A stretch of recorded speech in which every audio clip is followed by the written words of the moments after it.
नमस्कार, मी तन्मय टिल्लू. रोकठोक या कार्यक्रमात आपलं सर्वांचं स्वागत. 12वी नंतर इंजिनिअरिंग करणाऱ्या विद्यार्थ्यांना आता गणित, फिजिक्स आणि केमिस्ट्री हे विषय नसले तरी चालणार आहेत. ऑल इंडिया काउन्सिलनं तसं धोरण जाहीर केलं. त्यामुळे इंजिनियर होण्यासाठी आता पीसीएम अर्थात फिजिक्स, केमिस्ट्री आणि मॅथ्स हे विषय असणं गरजेचं नाही. त्यामुळे विद्यार्थ्यांसमोरचा एक मोठा अडथळा दूर झाला असला तरी मूळ हेतूलाच बगल मिळणार की काय असा सवाल उपस्थित होतोय. या विषयावर अनेक मतमतांतर आहेत. ती समजून घेऊयात आजच्या या चर्चेतून. इंजिनिअरिंगचा जुगाड.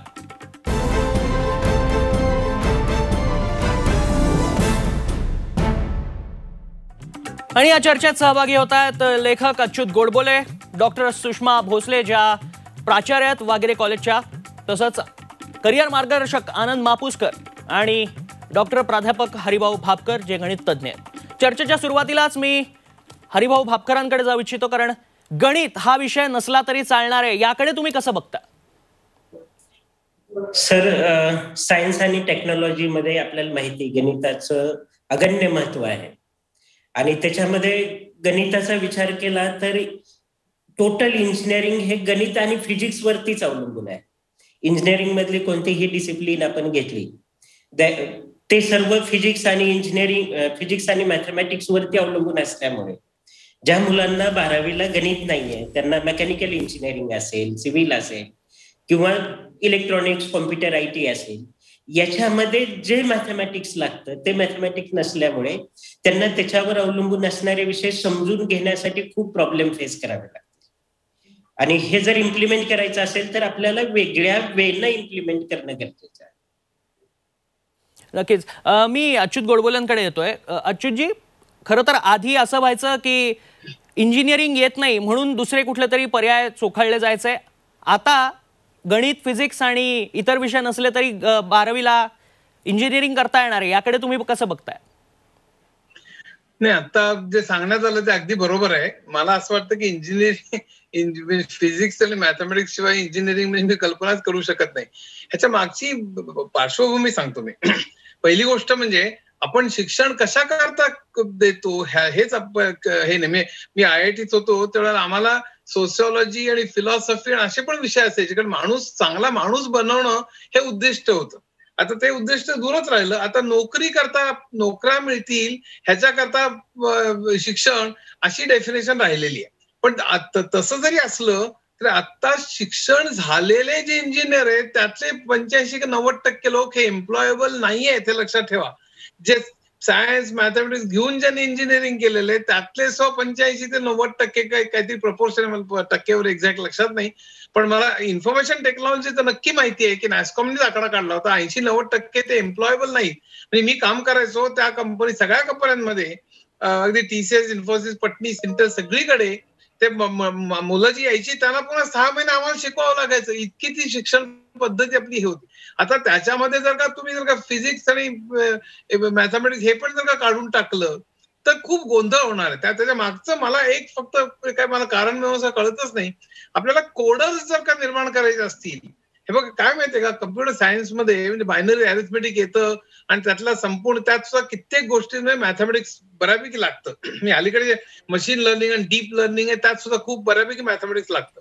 पण फक्त कमर्शियल कोडिंग करायचं असेल, म्हणजे पूर्वी आमच्या कोबॉल मध्ये प्रोग्राम लिहायचे, तर त्याला फक्त लॉजिक लागतं. आता एक प्रश्न महत्वाचा असेल की लॉजिक आणि मॅथमॅटिक्स त्याचा फार मोठा फरक नाहीये. रसेल आणि व्हाईट हेडनी फार पूर्वीपासून ते दाखवून दिलेले आहे अनेक 1920-30च्या सुमाराला. म्हणजे मुख्य काय आहे की मॅथमॅटिक्स जर का तुम्ही घेतलं इथे तर प्रत्यक्ष तुम्हाला ते मॅथमॅटिक्स किती कोडिंग करता वापरावं लागेल हा मुद्दा वेगळा. पण मॅथमॅटिक्स ज्यांचं चांगलं आहे त्यांचं लॉजिक नक्की चांगलं असेल आणि त्यामुळे प्रोग्रामिंग मध्ये ते जास्त यशस्वी होण्याची शक्यता वाढते. एवढा एक महत्वाचा मुद्दा आहे. प्रत्यक्ष कोडिंग करताना त्यातल्या कित्येक निदान कमर्शियल कोडिंग मध्ये अकाउंटिंग, कॉस्टिंग इतर आणि तिथे गणित वापरून काय आपण करतो अशातला भाग नाही. तर आपल्याला फक्त असे कोडर्स निर्माण करायचे आहेत का, तरी सुद्धा 5-10% जे रिसर्च R&D मध्ये असतात, मशीन लर्निंग मध्ये असतात, AI मध्ये असतात, त्यांना मॅथमॅटिक्स लागतच. तर त्यामुळे मला असं वाटतं फार शॉर्ट साइटेड हा व्ह्यू होईल की फक्त आपल्याला काही कोडर्स किंवा काही ठराविक डिसिप्लिन मध्ये जिथे गणित जास्त लागत नाही किंवा फिजिक्स जास्त लागत नाही अशी माणसं तयार करायची असतील तर गोष्ट वेगळी. पण मला असं वाटतं फिजिक्स आणि मॅथमॅटिक्सचा जो पाया आहे त्यामुळे आपलं लॉजिक खूप चांगलं होतं. त्यामुळे इंजिनिअरिंगचे विषय आता सांगितल्याप्रमाणे विषय समजायला सोपे जातात. त्यामुळे हे काढून टाकणं ही माझ्या मते अतिशय मोठी घोडचूक आहे. केवळ गणित आणि फिजिक्स यासारखे विषय आहेत म्हणून इंजिनिअरिंग नाकारणारे अनेक विद्यार्थी असतात. मला डॉक्टर सुषमा भोसले यांच्याकडे यायचंय. तुम्ही याकडे विद्यार्थ्यांच्या अनुषंगाने कसं बघता? कारण करिअर निवडताना केवळ या दोन विषयांकडे बघितलं जातं. बऱ्याचदा आपल्या लक्षात येईल की इंजिनियर व्हायचं म्हटलं की सायन्सकडे जायचा हा एक पॅटर्न आपल्याकडे वर्षानुवर्ष ठरलेला आहे. परंतु आत्ताचा जो नवीन शैक्षणिक धोरण आपण लक्षात घेतलं तर 5+3+4 असं हे धोरण आहे आणि त्याच्यामध्ये आर्ट्स, कॉमर्स, सायन्स ह्या स्ट्रीम्स थोड्याशा बाजूला जाऊन एक नवीन शैक्षणिक पद्धती अंमलात आणली जाते आहे. आता प्राचार्य या नात्याने आणि मानसतज्ञ या नात्याने मी दोन गोष्टी याच्यामध्ये स्पष्ट करू इच्छिते की जसं भापकर सर म्हणाले किंवा डॉक्टर गोडबोले सर म्हणाले त्या पद्धतीनं गणित आणि विज्ञान हे इंजिनिअरिंगचे मुख्य आपल्याला पिलर म्हणता येतील, पाया म्हणता येतील. हार्ड स्किल्समध्ये आपण त्याचा समावेश करू शकतो कारण वर्कफ्लो जो डेटाशीट असेल किंवा मॅथमॅटिक्स असेल या बेसिक गोष्टी असल्याशिवाय लॉजिकल रिझनिंग समजणार नाही हा भाग आहेच. पण त्याच्या पलीकडे जाऊन जे आत्ता higher education all India higher एज्युकेशनचा सर्वे आहे त्याच्यातही लक्षात आलेलं आहे की सध्या गेल्या म्हणजे 17-18 पासून 50% सुद्धा जास्ती ॲडमिशन्स इंजिनिअरिंग कॉलेजला झालेल्या नाही आहेत. 50% जागा किमान रिकाम्या आहेत आणि बेरोजगारीचे प्रमाण नॅस्कॉमचा सर्वे जो आहे किंवा इतर सर्वे आहेत त्याच्यात हा 80 ते 90% सांगतो आहे. हे दोन घटक बघता जर इंजिनिअरिंग कॉलेजला जीवदान म्हणून हा एक भाग असू शकेल तर मात्र थोडीशी गंभीर गोष्ट आहे कारण अनएम्प्लॉयबिलिटीचं प्रमाण जास्ती आहे. परंतु जर आपण लाईफ स्किल्स किंवा सॉफ्ट स्किल्स आणि हार्ड स्किल्स यांचं कॉम्बिनेशन म्हटलं आणि गोडबोले सरांनी सांगितलेलं आहे त्या पद्धतीनं एक चांगला माणूस, चांगला इंजिनियर म्हणून काम करायचं असेल आणि पुन्हा इथे एक गोष्ट लक्षात घ्यायची की डॉक्टर अनिल सहस्त्रबुद्धे सरांनी सांगितलेले की these are 3 optional, not optional but mandatory courses. म्हणजे आपल्याला पुन्हा जो डिग्रीचा पॅटर्न आहे जो 4 वर्षाचा राहणार आहे त्याचं स्ट्रक्चर आपण बदलणार आहोत का, त्याच्यातली स्पेसिफिकेशन्स जी इंजिनिअरिंगची आहेत म्हणजे मेकॅनिकल वगळता ज्या इतर इंजिनिअरिंगची जी क्षेत्र आहेत त्याच्यामध्ये नवीन काही डेव्हलपमेंट करणार आहोत का, हाही भाग आपल्याला अभ्यासावा लागेल, बघावा लागेल. आणि प्राचार्य ह्या नात्याने याच्यामध्ये दुसरा एक गंभीर बदल असा होऊ शकतो की जर हे ऑप्शनल सब्जेक्ट म्हणून ठेवले गेले तर शिक्षकांचा जो कार्यभार आहे त्याच्यावरती प्रतिकूल परिणाम होण्याची शक्यता नाकारता येत नाही. त्यामुळे आपल्याला जसं नाण्याला 2 बाजू असतात तशा ह्या निर्णयाच्या 2 बाजू लक्षात घेऊन विद्यार्थ्यांचे हित आणि नवीन शैक्षणिक धोरण याच्यातला समांतर पूरक भाग लक्षात घेऊन जर कार्यवाही झाली तर कदाचित आपल्याला याचे फ्रुटफुल किंवा फलदायी निष्कर्ष दिसू शकतील असं मला वैयक्तिकरित्या वाटतं. पण सुषमाजी यामुळे जो अडथळा आहे किंवा या विषयांना बगल देऊन पुढे जाण्यासाठी हा मार्ग योग्य वाटतो? नाही, मगाशी मी म्हटलं तसं हार्ड स्किल्समध्ये आपल्याला भौतिकशास्त्र आणि गणित हा लॉजिकल रिझनिंगसाठी तर्कशुद्ध विचारांसाठीचा पाया आहे. त्यामुळे ऑप्शनल आपल्याला नाही म्हणता येणार, मॅन्डेटरी आपल्याला हे बघावं लागेल. त्यामुळे गणित आणि भौतिकशास्त्र विषय न घेता इंजिनिअरिंगला जाता येईल असं सरसकट न म्हणता जे त्यांनी 10 विषयांचे पर्याय दिलेले आहेत त्यातले 3 प्रत्येक इंजिनिअरिंगच्या शाखेसाठी ते मॅन्डेटरी ठेवणार आहेत असं त्या बातमीमध्ये दिसतं आहे. त्याच्यामुळे गणित आणि भौतिकशास्त्र हे असणं शास्त्रीय दृष्टिकोनातून आणि उत्तम अभियंता होण्यासाठी सुद्धा आवश्यक आहे ही निश्चित. मी डॉक्टर हरिभाऊ भापकरांकडे जातोय. नेमका हा जो निर्णय आता घेण्यात आलेला आहे त्यामुळे गोंधळ वाढेल अधिक असं वाटतं? सर तसं पाहता गोंधळ वाढण्याची शक्यता जास्त आहे. कारण असं आहे की समजा फर्स्ट सेमिस्टरला मी ऍडमिशन घेतलं आणि मला मॅथ्स आणि फिजिक्स नाहीये तर इंजिनिअरिंगच्या पहिल्या सेमिस्टरचे दुसरे विषय जे आहेत ते मला समजणार नाही. म्हणजे त्याच्यामध्ये एक फिजिक्स असतोच, एक इंजिनिअरिंग मॅथ्स आहेच किंवा ड्रॉइंगचे विषय असतील किंवा बेसिक इंजिनिअरिंगचे सब्जेक्ट्स असतील ते तर आपल्याला समजणारच नाहीत कारण मॅथ्स फिजिक्सचं बेसिक आपल्याकडे.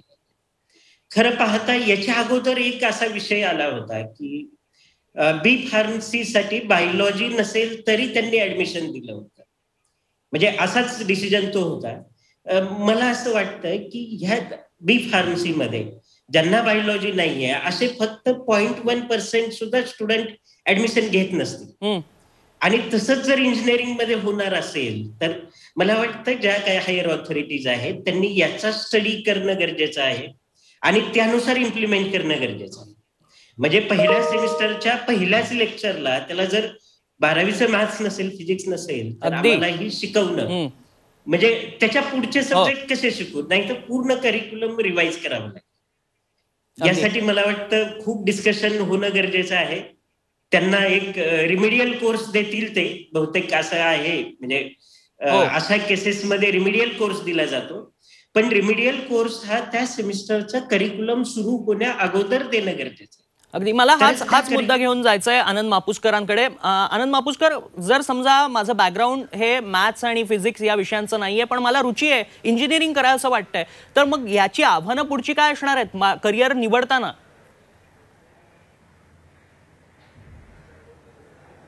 नाही, मला आधी पहिल्यांदा मी हे सगळं वाचलं, म्हणजे हँडबुक जे आहे ते हँडबुक प्रत्यक्ष बघितलं. साधारणतः 118 नंबरच्या पानावर हे एलिजिबिलिटी दिलेलं आहे. हँडबुक खूप मोठं आहे आणि त्याच्यामध्ये वेगवेगळे विषय विस्ताराने दिलेले आहेत.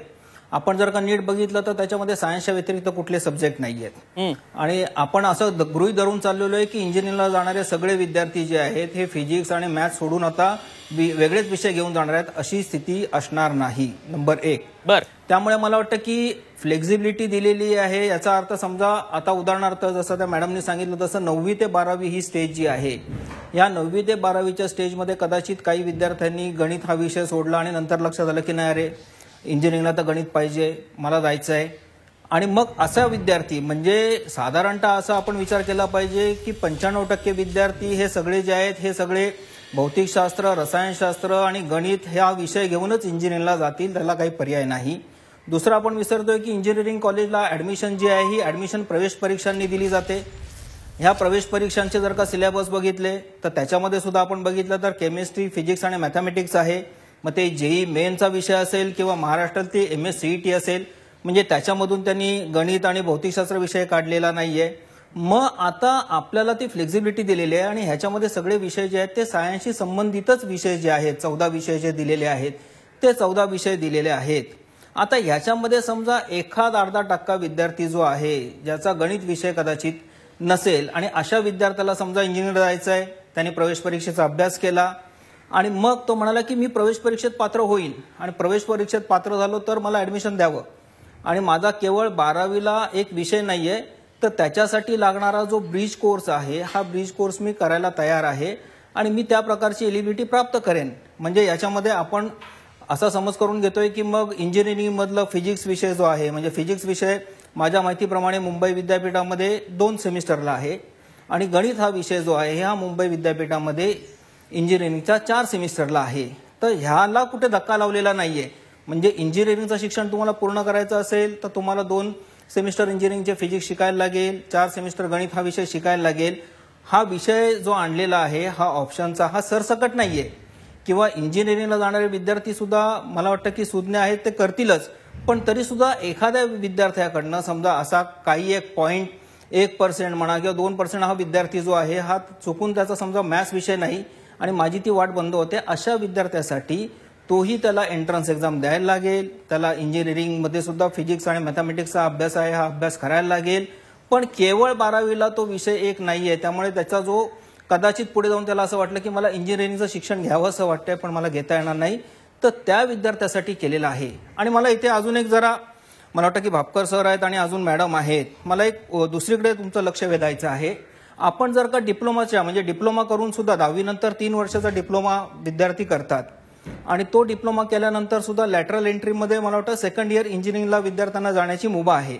10% विद्यार्थी हे लॅटरल एंट्रीने इंजिनिअरिंगच्या सेकंड इयरला प्रवेश घेतात. आपण जर का बघितलं तर डिप्लोमाचं फिजिक्स, केमिस्ट्री, मॅथमॅटिक्स जर का आपण अभ्यास केलात तर डिप्लोमा लेवलचं फिजिक्स, केमिस्ट्री, मॅथमॅटिक्स जे पहिल्या वर्षाला असतं तो अभ्यास आणि आपण 11वी आणि 12वीचा फिजिक्स, केमिस्ट्री आणि मॅथमॅटिक्सचा अभ्यास जर का आपण कम्पेअर केला तर मला वाटतं की डिप्लोमाचं फिजिक्स, केमिस्ट्री, मॅथमॅटिक्स जे आहे ते थोडंसं मला वाटतं की त्याची लेवल थोडीशी कमी असते. पण हे विद्यार्थी सुद्धा मला वाटतं की इंजिनिअरिंगच्या सेकंड वर्षाला जातात, दुसऱ्या वर्षाला प्रवेश घेतात. थोडंसं या विद्यार्थ्यांना गणित विषय जो आहे त्याची अधिक तयारी करायला लागते. पण असं लक्षात आलेलं आहे की थोडीशी गणित विषयात त्यांनी तयारी केली तर इंजिनिअरिंगचे बाकीचे विषय त्यांचे तयार असल्यामुळे त्यांना डिग्री करताना सोपं जातं आणि डिप्लोमा प्लस डिग्री करून गेलेले विद्यार्थी आहेत हे जास्तीत जास्त एम्प्लॉयेबल होतात. मग आपण असं म्हणणार का की बाबा डिप्लोमाच्या वर्षात तर त्यांना फिजिक्स केमिस्ट्री मॅथमॅटिक्स खूप कमी दर्जाचं शिकवलं जातं किंवा त्याची दर्जा म्हणण्यापेक्षा मला वाटतं की तितका एक्सक्लुझिव्ह त्याचा सिलेबस नाही आहे की जितका 11वीच्या याच्यामध्ये आहे. मला वाटतं की हा पण विचार केला पाहिजे. म्हणजे इंजिनिअरिंगच्या शिक्षणाला आवश्यक तितकं फिजिक्स आणि मॅथमॅटिक्स हा विषय आला पाहिजे हे जरूर आहे, पण त्याच्यामध्ये एक फ्लेक्झिबिलिटी देण्याचा त्यांनी प्रयत्न केलेला आहे. मला वाटतं की याचा सुद्धा विचार मला वाटतं की आपण सर्वांनी केला पाहिजे. खरंय. आपल्यासोबत सुषमा मॅडम आहेच आहेत आणि हरिभाऊ सर पण आहेत. पण मला अच्युत गोडबोलेंकडे जायचं, त्यांची कमेंट घ्यायची आहे यावरती, जसं आता मापुसकर म्हणाले. पण मग एवढे सगळे जर पर्याय उपलब्ध असतील तर मग हा इंजिनिअरिंगचा जो जुगाड करण्यात आलेला आहे तो नेमका कशासाठी? नाही, मग आता जे एक्सप्लेनेशन दिलं ना ते मला खूप चांगलं दिलं असं मला वाटतं. प्रश्न काय या ठिकाणी की त्यांनी त्यांचं अनेक वेगवेगळ्या परीक्षा, कोण एलिजिबल आहे, कोण कशा तरी लॅटरल घेऊ शकतो वगैरे ह्याच्यावरती मी काही तज्ञ नाहीये. मला एकच फक्त सांगायचं होतं की तुम्ही कुठल्याही मार्गाने जा, 12वी नंतर मध्ये तुम्ही फिजिक्स मॅथमॅटिक्स घेऊन जा किंवा ते ऑप्शनल घेऊन एंट्रन्स मध्ये तुम्ही ते द्या किंवा डिप्लोमा देऊन पुन्हा सेकंड इयरला या, काय जे काय असेल ते. माझा फक्त रोख एवढाच होता की शेवटी इंजिनियर जर का तुम्हाला व्हायचं असेल तर फिजिक्स आणि मॅथमॅटिक्स तुम्हाला चांगलं यावं लागतं. एवढा एकच माझा मुद्दा आहे. बाकी आत्ताच्या शिक्षण पद्धतीमध्ये ते अर्धा 1% लोकांकरता तो फायदा होईल, मग तेवढं करण्याची गरज आहे की नाही, हे सगळं त्याच्यावर आपण बोलू शकतो. पण इंजिनिअरिंग करता फिजिक्स आणि मॅथमॅटिक्सची गरज आहे की नाही, एवढ्या लिमिटेड ह्याच्यावरती मी फक्त भाष्य करत होतो. आणि बाकी आता जे मुद्दे म्हणले ते बरोबर आहे. समजा त्यातला अर्धा 1% लोकांना 12वीला फिजिक्स आणि मॅथमॅटिक्स घ्यायचं नसेल किंवा कोणीतरी चुकून राहिलं असेल आणि नंतर त्यांना लक्षात आलं एंट्रन्स एक्झामिनेशन मध्ये आपल्याला ते द्यावं लागतं, म्हणून त्याने अभ्यास केला आणि तो पास जर का झाला तर काही हरकत नाही. माझी आपल्या काही हरकत नसावी त्याला. पण मुख्यत्वे फिजिक्स आणि मॅथमॅटिक्सची गरज आहे. माझा प्रश्न आणखीन पुढे आहे की ते फिजिक्स मॅथमॅटिक्स करून सुद्धा इंजिनिअरिंग झालेल्या लोकांना आज नोकऱ्या कुठे आहेत आणि ते चांगले इंजिनियर्स कुठे आहेत? म्हणजे एक तर ते एम्प्लॉयबल नसतात आणि जरी एम्प्लॉयबल असतील तरी सुद्धा आजची आर्थिक व्यवस्था अशी आहे की आज प्रचंड मोठी बेकारी आहे. त्यामुळे मगाशी सांगितल्याप्रमाणे ते इंजिनिअरिंगचं थोडंसं लूज करावं, म्हणजे लोक इंजिनिअरिंगकडे जातील, कॉलेजेस ओस पडत चालले तर लोक आणखीन भरतील, हे तर लॉजिक मला काही पटत नाही. कारण नाही तर म्हणजे आपल्याला सबस्टँडर्ड माणसांनी कॉलेजेस भरायला नकोय. त्याच्या अगोदरचे जे आर्ग्युमेंट आहे ते बरोबर आहे की वेगवेगळ्या मार्गाने चुकून राहून गेलेला असेल तरी तो नंतर तुम्हाला भरून काढता येईल. मग ते डिप्लोमाचं सेकंड इयर तुम्ही घ्या किंवा एंट्रन्स एक्झामिनेशन तर्फे घ्या, हे मला मान्य आहे की पण इंजिनिअरिंगला फिजिक्स आणि मॅथमॅटिक्सची गरज आहे. एवढंच मी फक्त एवढा एक लहान मुद्दा मला फक्त मांडायचा. बरं, मला हाच मुद्दा घेऊन डॉक्टर सुषमा भोसले यांच्याकडे जायचं आहे की हे सगळं करून सुद्धा ब्रिज कोर्स आहेत त्याचा वापर करून सुद्धा चांगले इंजिनियर घडतील का, आणि ते घडल्यानंतर पुढे जॉब ऑपॉर्च्युनिटीज त्यांच्यासाठी कितपत असतील? चांगले इंजिनियर्स घडतील का हे विचार करायला गेलो तर घडण्यासाठी आपल्याला काही गोष्टी पुन्हा लक्षात घ्याव्या लागतील. कारण हार्ड स्किल्स आपण म्हणतोय तसं मॅथ्स आणि फिजिक्स हे लागणारच आहे. त्याच्या पलीकडे जाऊन दुसरा एक मुद्दा आपल्याला लक्षात घ्यायला हवा की जे काही त्यांनी पर्याय दिलेले आहेत ते पर्यायी विषय सगळ्याच महाविद्यालयांमध्ये उपलब्ध असतील असं नाही. त्यामुळे पुन्हा गणित, भौतिकशास्त्र, रसायनशास्त्र ह्याच विषयांकडे मुलं वळणारच आहेत. त्याच्या पलीकडे मला एक सुचवावंसं वाटतं की जे आपल्याला AICTEनी सांगितलेलं आहे, UGCनी सांगितलेलं आहे की इंडस्ट्रीबरोबर ती कोलॅबरेशन्स आणि मुलांसाठी इंटर्नशिप या गोष्टी अगदी योग्य पद्धतीनं जर वापरात आणल्या गेल्या, अंमलात आणल्या गेल्या तर आपल्याला एंटरप्रेन्योर स्किल्स, मुलांमधली जी सॉफ्ट स्किल्स आहेत ती विकसित होऊन फक्त नोकरी, एम्प्लॉयबिलिटी म्हणजे नोकरी असं न बघता उद्योगधंद्यांकडे मुलांना वळवण्यासाठी याचा काही वापर करता येऊ शकतो का, तशा काही तरतुदी याच्यामध्ये सांगितल्या गेलेल्या आहेत. त्या अंमलात आणल्या गेल्या तर निश्चित चांगले इंजिनियर घडतील. याच्या पलीकडे जाऊन असं मला नेहमी वाटतं की जे काही आपल्याकडे औद्योगिक क्षेत्राची जी काही गरज आहे त्याच्याशी निगडीत अभ्यासक्रम जर आत्ता या नवीन करिक्युलममध्ये खरंच राबवले गेले आणि इंडस्ट्री ची सल्लागार समिती किंवा त्यांचं त्याच्यामध्ये जर कॉन्ट्रीब्युशन आपण खरोखर घालून घेतलं तर मात्र निश्चित चांगले इंजिनियर घडतील. कारण इंजिनियर होणं किंवा इंजिनियर होण्यासाठीची किंवा इंजिनिअरिंगची व्याख्या आपण बघितली तर काय, तर आपल्याकडचं जे सायंटिफिक नॉलेज आहे ते दैनंदिन जीवनातल्या गोष्टींसाठी चांगल्या पद्धतीनं वापरून प्रॉडक्ट तयार करणं, जीवन सुखकर करणं हा त्याचा मूलभूत हेतू आहे. त्यामुळं इंडस्ट्रीबरोबर हँड टू हँड घालून ब्रिज कोर्स करून ज्या काही आंतरप्रिनर स्किल्ससाठी ज्या लागणाऱ्या गोष्टी आहेत त्याच्याकडे थोडंसं लक्ष देऊन आउट ऑफ बॉक्स थिंकिंग करून आणि अर्थातच मॅथ्स आणि फिजिक्स पिलर असल्यामुळे ते ऑप्शनला न ठेवता त्यांच्या बरोबरीने याही गोष्टी आपल्या या करिक्युलममध्ये इन्क्लूड केल्या गेल्या, वापरल्या गेल्या, प्रभावीपणे अंमलात आणल्या गेल्या तर उत्कृष्ट इंजिनियर, चांगले इंजिनियर आपल्याकडे निर्माण होणं सहज शक्य आहे. अगदी. मला आनंद मापुसकरांकडे जायचं आहे. आनंदजी, हे सगळं जर आपण केलंच, नवे नियम जरी लागू केले गेले तरी येत्या काळामध्ये इंजिनिअरिंग करून सुद्धा नोकरी नाही असे बराच मोठा टक्का आज समाजामध्ये पाहायला मिळतो. या नव्या नियमांच्या बदलांमुळे तो कमी झालेला पाहायला मिळू शकतो? नाही, मुळात मला वाटतं की हे दोन वेगळे विषय आहेत. एक तर फ्लेक्झिबिलिटी इन एज्युकेशन हा एक वेगळा विषय आहे आणि आपल्याला एम्प्लॉयबिलिटी वाढवायची आहे, त्याच्यासाठी जे प्रयत्न करायचे आहेत हा एक वेगळा विषय. दोन्हीकडे आपल्याला वेगवेगळ्या पद्धतीने बघायला लागेल. मला वाटतं की विद्यार्थ्यांना एम्प्लॉयबल अधिकाधिक करण्यासाठी काय काय प्रयत्न करायला लागतील किंवा त्याच्यासाठी उपाययोजना काय काय करायला लागतील. यासाठी ते मला वाटतं काही करते आहे की त्याच्यामध्ये इंटर्नशिप जी आहे ही कंपल्सरी करते आहे, प्रोजेक्ट आणते आहे. पण याबरोबरीने मला वाटतं की म्हणजे विद्यापीठ कायदा नवीन जेव्हा आला होता आणि त्याच्यानंतर जेव्हा विद्यापीठांचे पर्स्पेक्टिव्ह प्लॅन तयार करत असताना काही गोष्टी त्या काळामध्ये जे विद्यापीठांनी केल्या होत्या त्या सांगतो की याच्यामध्ये जर का इंडस्ट्री बरोबर आपल्याला जर का जायचं असेल तर इंडस्ट्रीत नेमकं काय चाललंय माहिती असलं पाहिजे. म्हणजे याचा अर्थ असा आहे की त्याची सुरुवात आपल्याला विद्यार्थी आणि प्राध्यापक दोघांकडनंही करायला लागेल.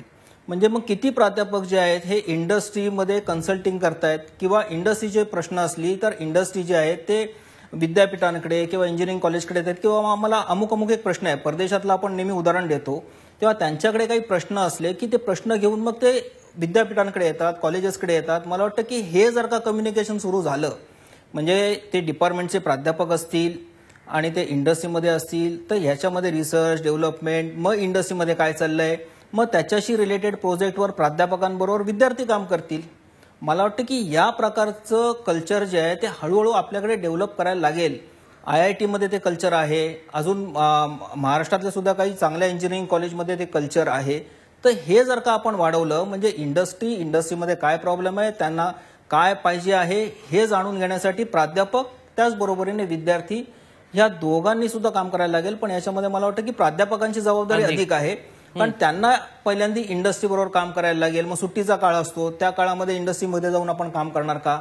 मला वाटतं की आपलं गोडबोले सर अधिक आपल्याला सांगू शकतील. माझ्या माहितीप्रमाणे अमेरिका किंवा अन्य देशातल्या काही याच्यामध्ये प्राध्यापकांना 9 महिन्याचा पगार दिला जातो आणि 3 महिन्याचा पगार तुम्ही कमवायचा आणि मग तुम्ही इंडस्ट्रीमध्ये कन्सल्टन्सी करा, हे करा आणि मग त्याच्यामध्ये पार्टनरशिप असताना तिथले प्राध्यापक जे आहेत हे स्वतःची सुद्धा इक्विटी त्याच्यामध्ये देत असतात.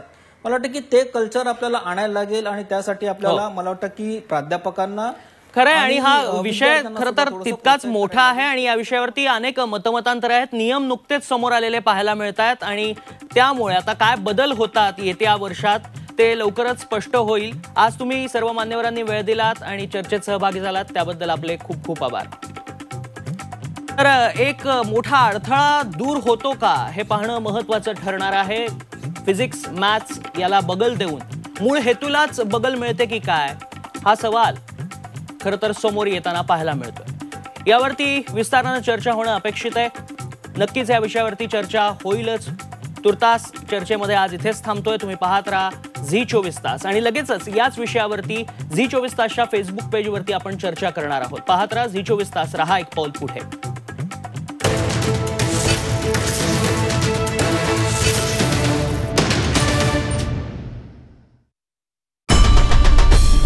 आई भवानीचा गजर म्हणजे झी24 तास.